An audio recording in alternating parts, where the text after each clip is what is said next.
សួស្តីបងប្អូនអរគ្នាឥឡូវនេះយើងបានមកដល់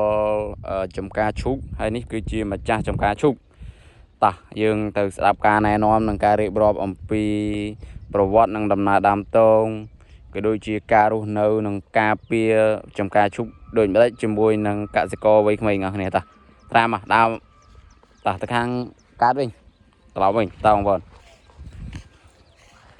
ត្រានៅមួយតារហូតត្រាហ៎នៅមួយតាហើយមើលថែឈូកនឹងយូរហើយប្រហែលឆ្នាំហើយតាំងពីនៅកពស់ស្នេហ៍នៅកពស់អាយុប៉ុន្មានប្រហែល3ឆ្នាំនេះប្រហែលជា4ហើយ4ឆ្នាំហ្នឹងហើយអ៊ំពូមីងអស់គ្នាឥឡូវនេះ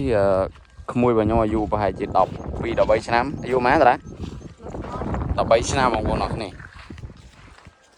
ហើយគាត់មើលថែចំការឈូកនេះយូរឆ្នាំដែរមួយតានេះត្រាគេនេះត្រារើយាយ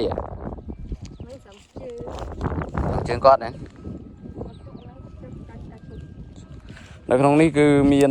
ឆ្លើងច្រើនបងប្អូនទឹកបឹងនេះគឺឆ្លើងច្រើនមែនទេហើយចំការយើងនេះធំគួរសមដែរបងប្អូនប្រមូលផលបានច្រើនហើយបើក្នុងរដូវ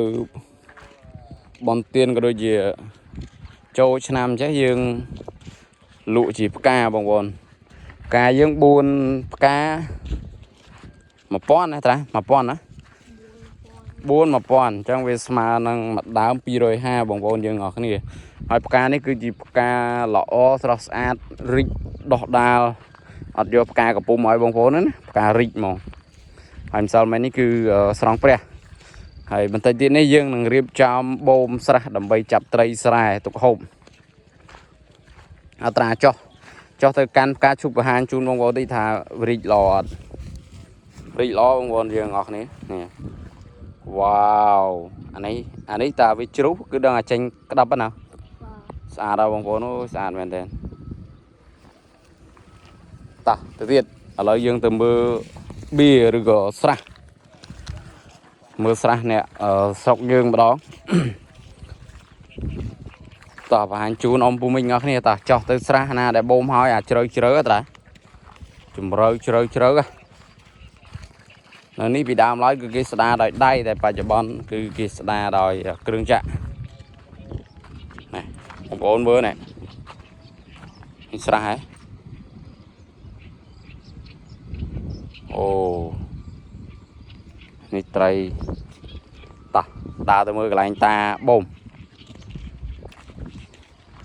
តោះឡើងជិះទូកមកតាបូមហើយ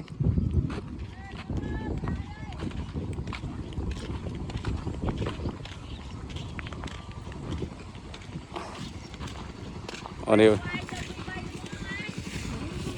ម៉ាច់បេះស្វាយទេ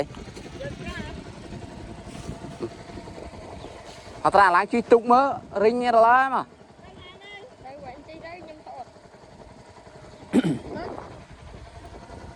តាមកឥឡូវថតពូ